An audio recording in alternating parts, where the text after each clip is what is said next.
Hey, how's it going?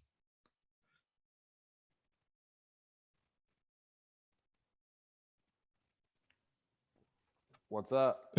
How's it going, Danny? Hold on a second. I can't hear you. Oh, my shit's off.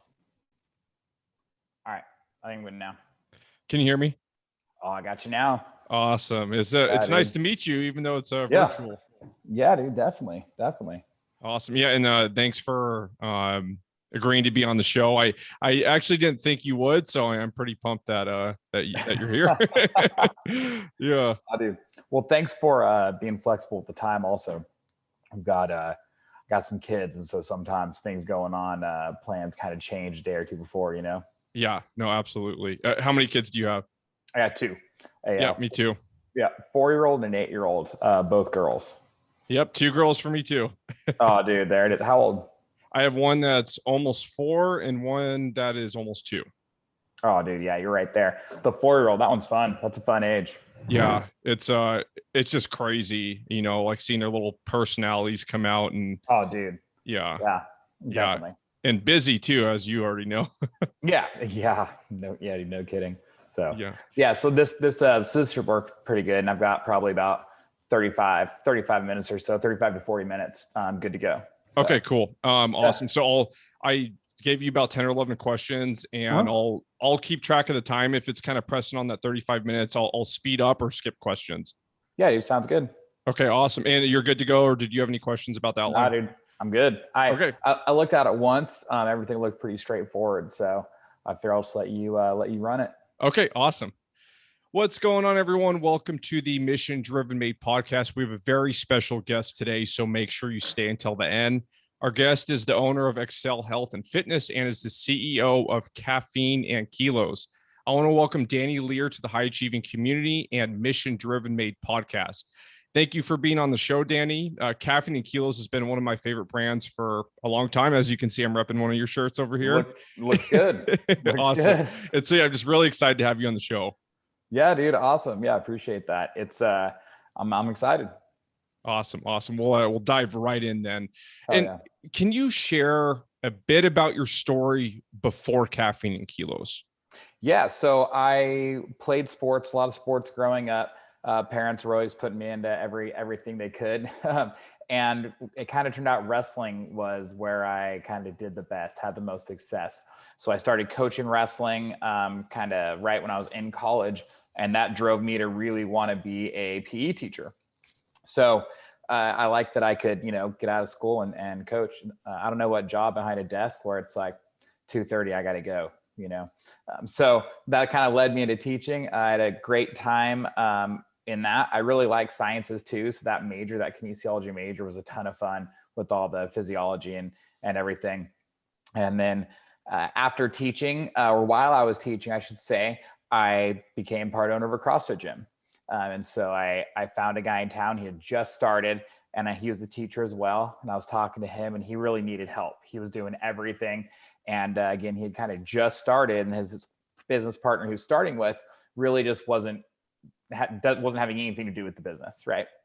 So anyway, the other guy got out, and then I got in and started doing that basically from the start there. Was doing that over time. And then in 2013 is when Caffeine Kilos started. Awesome, awesome. And Yep. I've seen some of the CrossFit gym owners and anyone that's kind of a part of that, how much they work.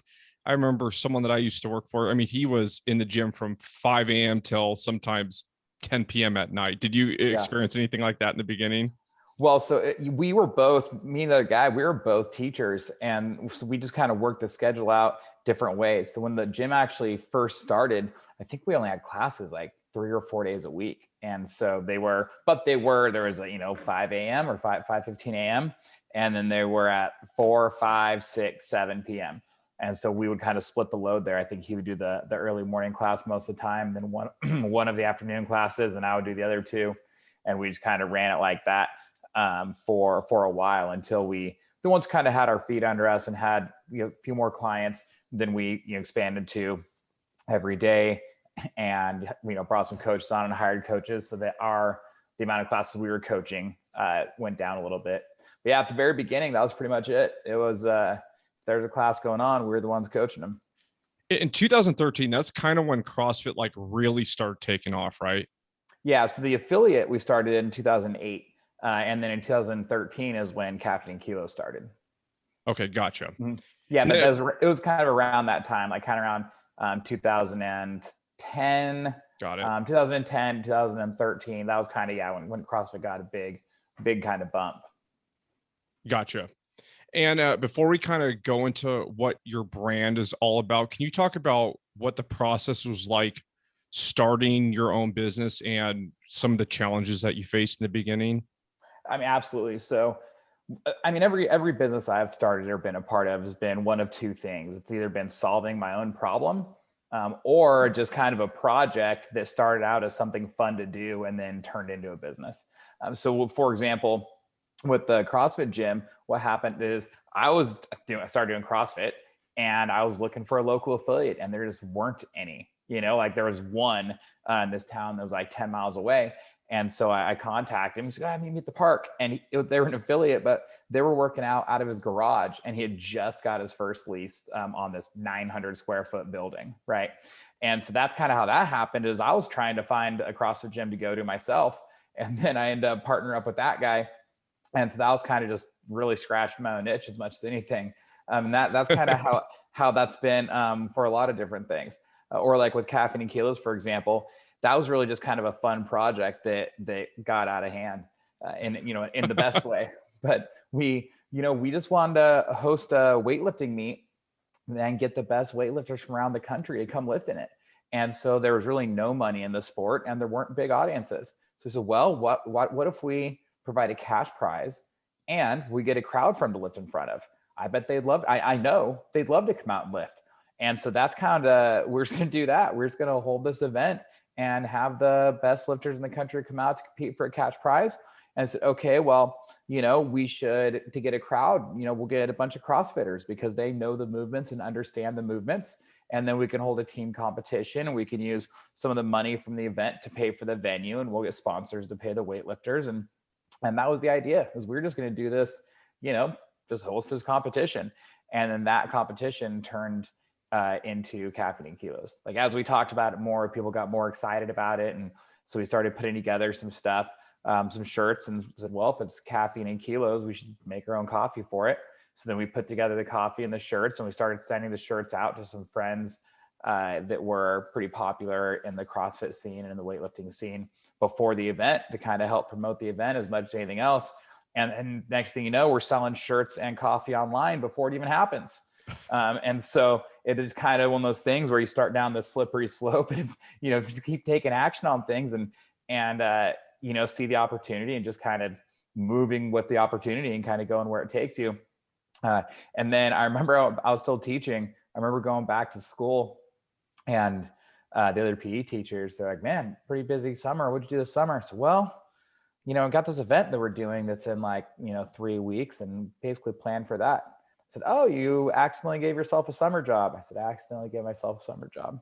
And then it ended up turning into, Caffeine Kilos. Awesome. And that venue that you're talking about, was that at the gym that you were working at, or was this something somewhere completely separate? No, we went big. So we wanted to do this event, and we wanted to make it legit. And so we went and got it was actually this huge sports complex. They do volleyball tournaments. And I think it was the thing must've been 50,000 square feet. And it was this huge, and it used to be an airplane hangar. And so we rented that space out. And there's a little leap of faith there. We go to rent it out, and it was we had to put it down deposit, or it was $7,000 or something. And I was like, well, okay, how many teams, well, whatever we're gonna be charging for the CrossFit teams to come out, and how many would we need to guarantee we get that money back? And I don't remember what the number was, 30 or something. I was like, oh, we'll get 30 teams. I got a gym. One of the other guys, my co-founders, Charlie, he has a gym. Right. And then we kind of know, because both of our affiliates are relatively older too, we knew every affiliate owner around. And it's oh yeah, we'll be able to get 30 teams out there, no problem. And so then I just pulled out the credit card and booked the venue. and then told my wife about it later. How did But that go? she's got a lot of, I don't know, man. She's got a lot of faith in me. I think that she's definitely a little more reserved with that type of thing, risk adverse, I guess you could say. Yeah. But but I mean, I think that she believes in me, and I think that I think that she thinks that I thought about it. I'm not reckless, and she knows I'm not reckless, and so it was fine. I probably waited a while to tell her. It probably wasn't that day. I probably waited until we had all the teams signed up that we needed, and then let it slip in there. So, like, when you were putting all this together, I know you talked about eventually you sent shirts out and then coffee. Like, did you at that point before the event know that this was going to actually be a brand, or did that just kind of start happening? That kind of started happening. So at first it was separate ideas. We had the event we were going to do. And then Charlie posted this picture just on Facebook that just said my life. And it was a guy lifting weights in a cup of coffee. He's like, hey man, like I'm going to make some shirts like this just on Shirt Press or whatever, Teespring or whatever the hell it was. He's like, if you want one, just let me know. And there's this huge response, dozens of people like, oh, I want one. And he's kind of like, oh shit, maybe there's something here. So then he reached out to Dean, who is the third of the original owners, and he because Dean is cool. He knows what's cool. He's kind of knows what's up with like the streetwear scene at this time. He had a little streetwear brand that he was kind of working on, and he said, hey man, like I think that there's something here, if you want to kind of work with us a little bit and work some designs and stuff. And so then we put together the first Caffeine Kilos shirt, and that was kind of how that started. But so in the meantime though, we're like, okay, we're gonna do shirts, Caffeine and Kilos, and there are two separate ideas, that and the event. But then I'm looking at the programming. It's kind of fun story. As I had the programming done, and I knew there was going to be like some weightlifting movements in it, because that way, the CrossFitters, as they're watching the weightlifting, just kind of tie it all together. And so I'm looking at the events, and I'm like, what are we gonna name this? What are we gonna name this thing? What are we gonna name this competition? And we still weren't 100% sure. What are we gonna name it? And then I just kept thinking, it's like Caffeine and Kilos. Like it's got to be the Caffeine and Kilos Invitational. Like there's this weightlifting, and it's like about getting people fired up to watch weightlifting, and Caffeine and Kilos just makes a lot of sense. And as I'm thinking this, I'm staring at my phone, because on my notepad is where I have the workouts written down, and the screen changes on my phone. It's ringing, and it's Charlie. So I answer it. Hey Charlie, what's up? It's like, hey man, I got it figured out. It's we got to call it Caffeine and Kilos. It's the same idea. And I was like, man, and that was exactly what I was thinking before my phone rang, right? And I was like, well, I think there's a sign there, because this was exactly what I was like thinking about as my phone rang, So that was kind of a sign. Awesome. Okay, well, I think that's probably the way to go. So that's when the ideas basically merged into one. Gotcha. And when I view your brand in general, there's a few things that I, kind of come to mind. Of course, like everything's really comfortable. You can wear in and out of the gym. And then obviously the delicious coffee. But the thing that I noticed differently about Caffeine and Kilos was it seemed like it was kind of a movement and a brand versus just, I don't know, a company, if that makes sense. Like, so yeah. When you start developing the brand, was that intentional? Absolutely. And that was a big part of it, is like you said, is that the shirts that are comfortable and you can wear other places. That was a big part of what we were doing, right? 'Cause at this time in CrossFit and in fitness in general, any of the kind of apparel companies, they're all real extreme. And they'd be maybe something you'd wear to the gym, but you wouldn't wear outside the gym, right? They'd have some saying like, if you like my grandma's cookies, you should see her snatch, or something, right? It's like something, whatever, you know what I mean? And you're like, yeah, okay, that's fine. But like, whatever, but like, you're not going to wear that to your niece's birthday party. And so that's why we're like, okay, well, what we're going to do is we're going to make sure that our apparel is going to be comfortable. It's going to be something you could wear in the gym, but you could also wear around town, because that's kind of how my lifestyle is. I was at this point, I was still teaching PE. So I wore gym clothes every day, but you gotta wear something that's if there is some sort of a graphic on it, it needs to be reasonable if I'm wearing it to school, right?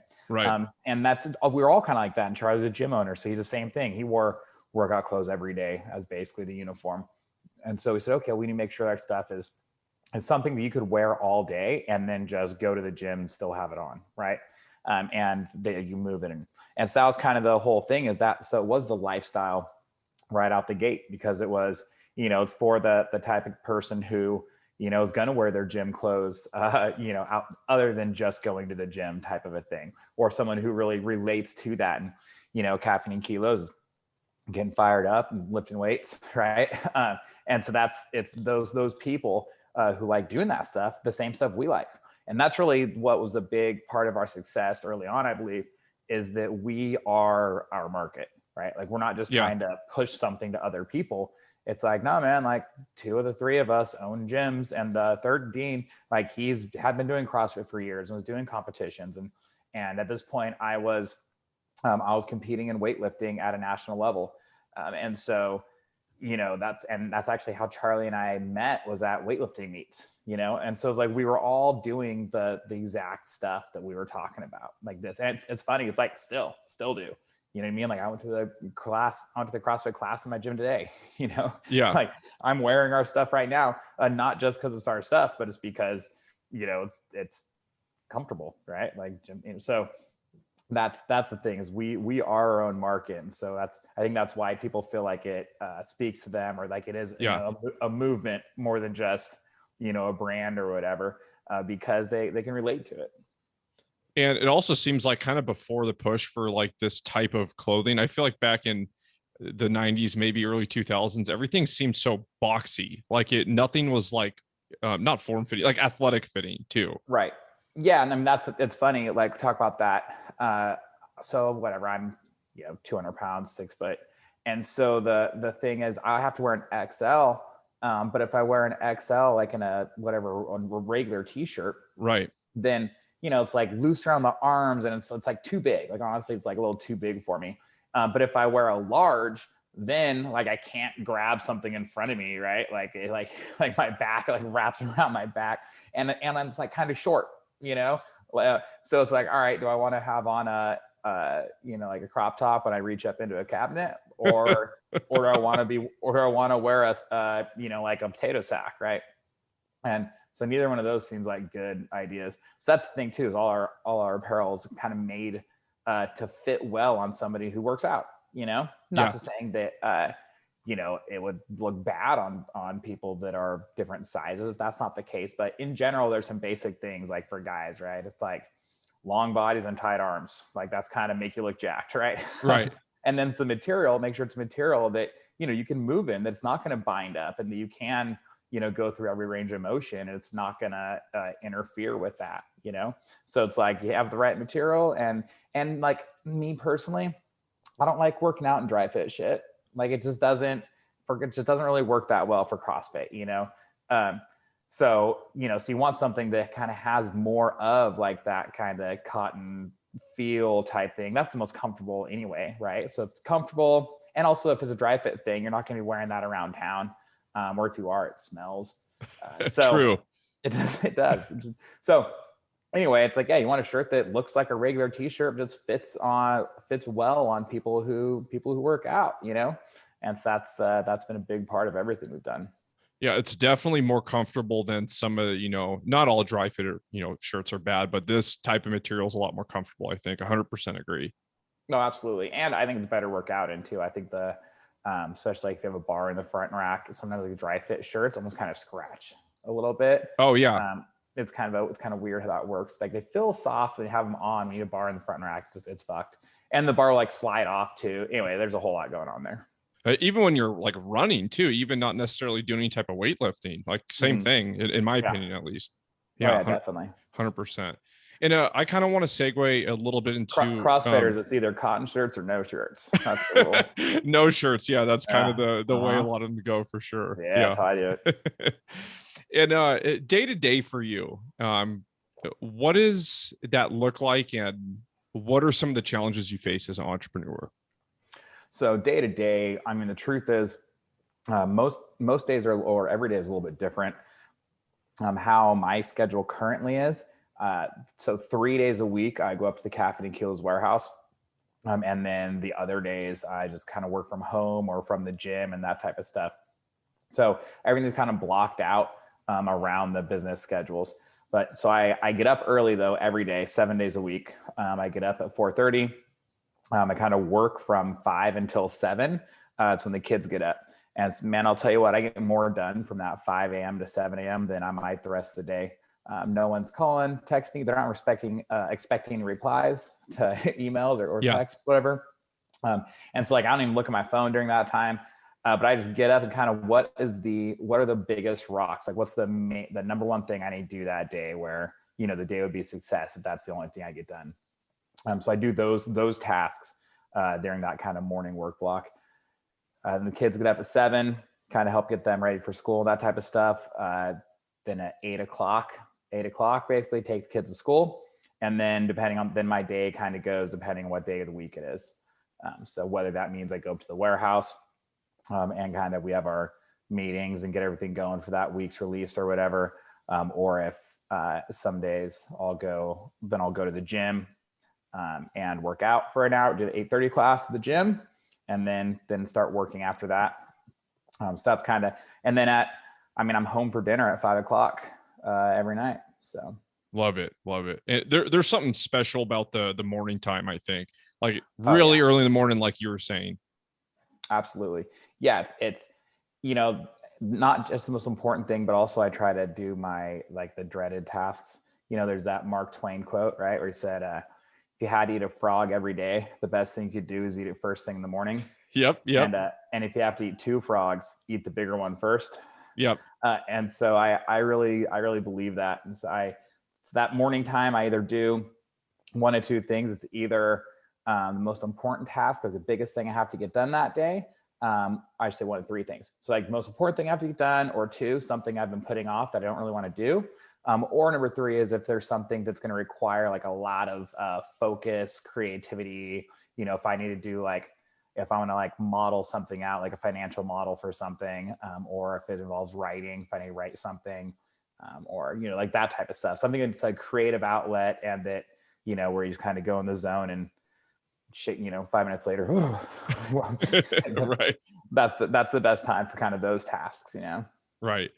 How long did you feel like it took until you really felt the momentum going with the brand to where you could actually tangibly see it's going to be successful?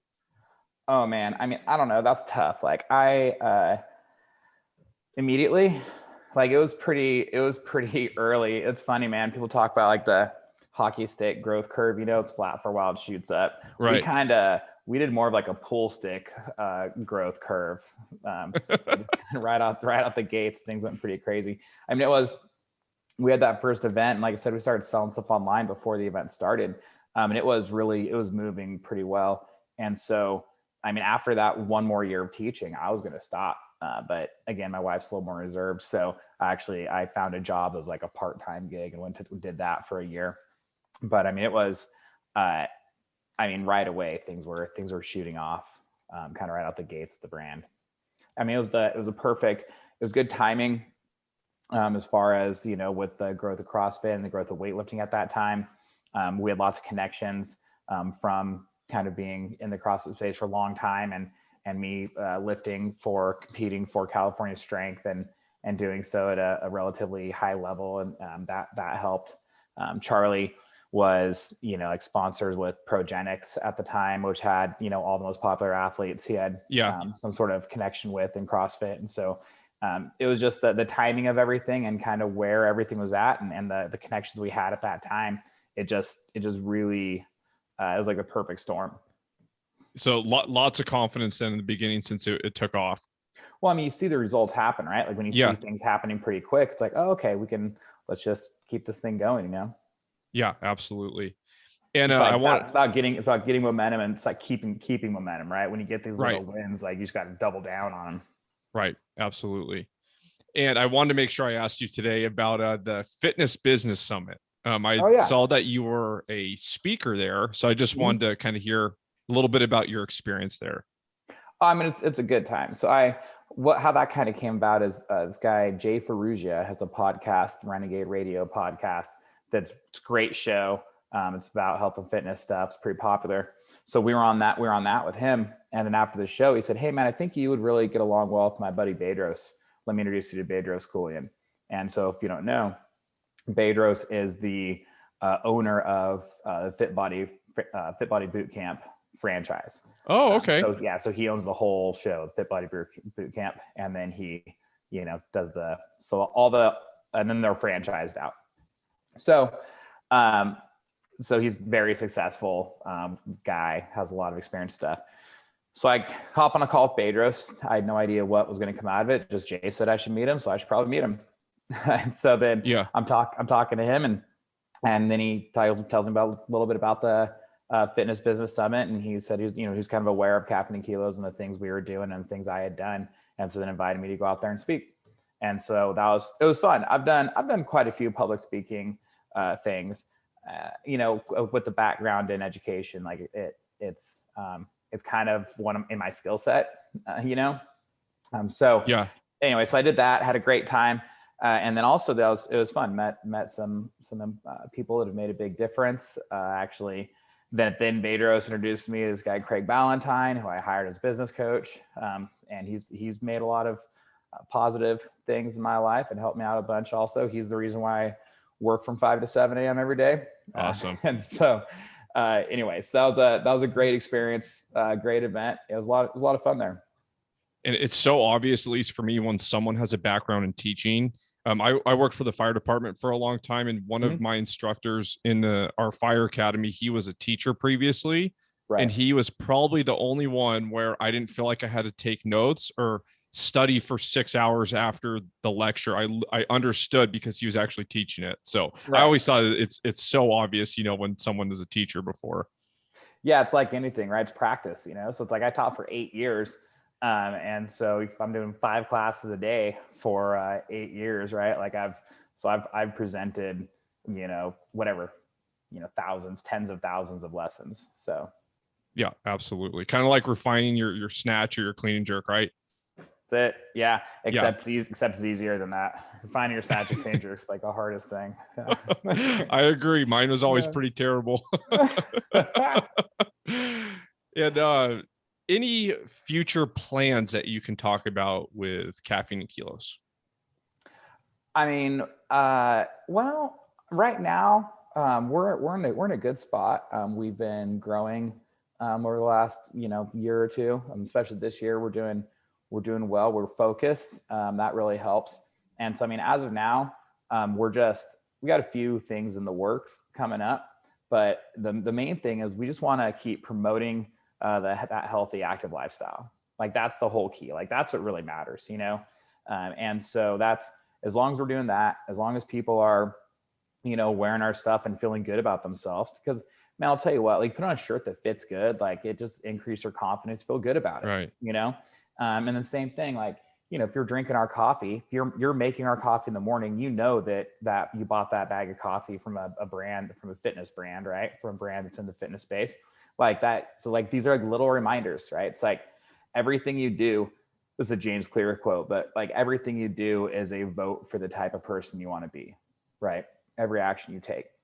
And so that's true. That's true with our stuff as well. Like if you're making Caffeine Kilos coffee in the morning, you're casting a vote that you are the type of person who works out and who lives that healthy, active lifestyle, right? If you're wearing our shirt around, you're casting a vote. I'm the type of guy who goes to the gym, works out, And so that's why I think it really does matter. And I think it really makes a difference, and it really does promote, again, people living that healthy, active lifestyle. Cause sometimes I think about it, like there's just so many people who just don't really know what it feels like to actually feel good, Yeah. And so the more people we can get, encouraged to work out and to eat healthy and that type of stuff is better.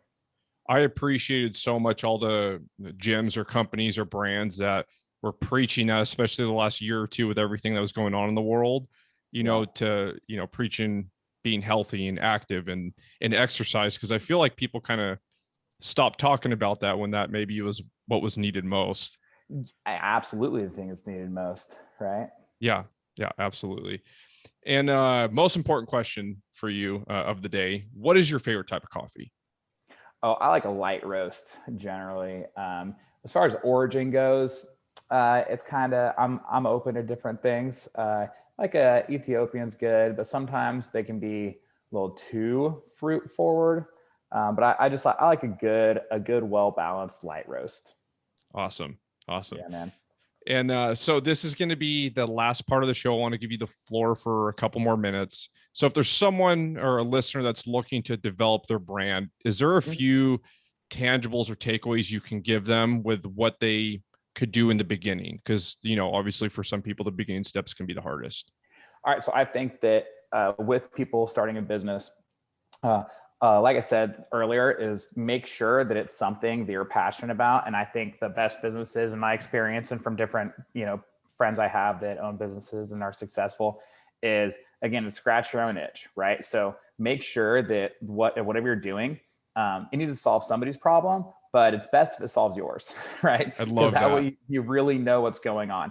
And so, you might see an opportunity, but if it's, maybe it's an opportunity, but for someone else, but you just don't care about that market or don't care about it, then that's not, it's not going to be fulfilling. And ultimately, you're probably not going to have success with it. So like, yeah, maybe you can make a little money selling fidget spinners on Amazon, but unless manual manipulation and dexterity is your passion, then it's probably not something you're going to be passionate about or be into long term or have a lot of success with. So make sure it's something you actually care about. Make sure it's something, and ideally something that you are going to use yourself, right? Like you should be your own customer. I mean, shit, dude. We drink Caffeine Kilos coffee every morning, and not just because it's my company, because it's good, like I've been taking collagen for 10 years. And then the reason why we started making collagen is at first I put it off for a long time. So I was like, well, I don't want a Me Too product. And then people kept asking about it, I'm like, well, I believe in it. I've been taking it for so long. And so I got some samples from some different manufacturers, said if we can get one that's better. And we got one. We got a sample back that was like better than what I had been taking and what all the ones I've tried.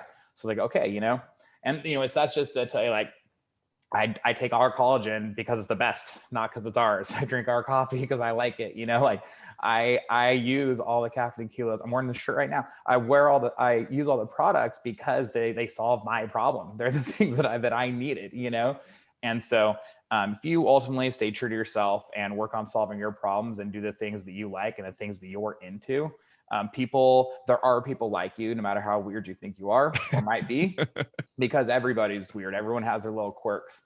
You get to know anybody well enough and you find out that everybody's weird. Everyone's got some stuff going on, so there are going to be people who can relate to all the stuff that you're into. And that's what it's really about, just kind of finding people where you have commonalities with. So that maybe is number one. Maybe that's number 1 through 5. So make sure it's something that actually helps people and that you yourself are going to be a customer of. And then I'd say outside of that is don't get caught up in all the minutia of red tape out the gates. People say, okay, well, first I have to form an LLC and then I have to, file for a DBA for my business name. And then I got to make sure it's like, nah, man, what you need is a customer, right? Like if you don't have all of that, is a waste of time and a waste of energy. It's actually, Craig, I use this term sometimes. It's like perverse procrastination. It's like you're procrastinating by doing things that are meaningless or that are out of order. You can go through and you can file for an LLC and you can set up all these business things on the back end. But if you don't have any customers, it doesn't really matter. You don't have a business, And a real small example of that is my wife. She's like, hey, she'd looked for a hobby for a long time. And then kind of out of nowhere, she's like, oh, me and my friends, we're going to start a little business selling vintage barware, which, by the way, scratches the itch because we like making cocktails and drinking wine sometimes. And so it's like fun to have like these old glasses, they're from the, 1950s that have gold rims and stuff like that. So like they were always looking at this stuff like, well, and they're finding these great deals. Like we're going to buy it and sell it. And so like, what do we do? Like, how do we form an LLC? Like, how do we make the business? And I was like, well, you don't, first of all, like make an Instagram page and start selling shit. Right. And like, because the 1 or 2 or 3 sales, or even 47 sales, like a real estate doesn't care, that you made like $73, let's All of that, if you start doing all of those things, you're just going to not do the actual thing you want to do. So you can, like, that applies to everything. So it's like, just start. Like, you just start doing it. You want to open a gym? Well, first get a client, right? Start training somebody, train your neighbor for free. I don't care. Like, start training somebody and get results with that somebody, right? And then tell them to bring a friend, right? And then you train the friend, and then you tell them to bring a friend, and then you start charging people. It's like this. And then and actually, that's how my gym started. Is my business partner, he was working out in his garage on his own, and the neighbors are driving by. They're like, "Hey man, can I like work out with you?" He's like, "Yeah, dude, come on in." And now there's 2 of them in the garage, right? And then next thing you know, there's like 6 people in the garage. He's got to buy more shit. He's like, "Well, I guess I should start charging you guys. Got to go buy more stuff." And so that's how it happened. And that's really how all businesses should happen. If there's something you want to do, get some customers, lock in some customers first, and then worry about all the other stuff. And where can people connect with you, Danny? Well, so actually, I write a weekly email, which is fun, and so it's a place where I can kind of say the things I want to say and not worry about the language I use and stuff. Anyway, so so I would encourage you to sign up for that if you're interested, and that's just Danny Lehr, and last name is Lehr. So DannyLehr.com/unfiltered. And that's where you can sign up for that weekly email. And that's a lot of fun.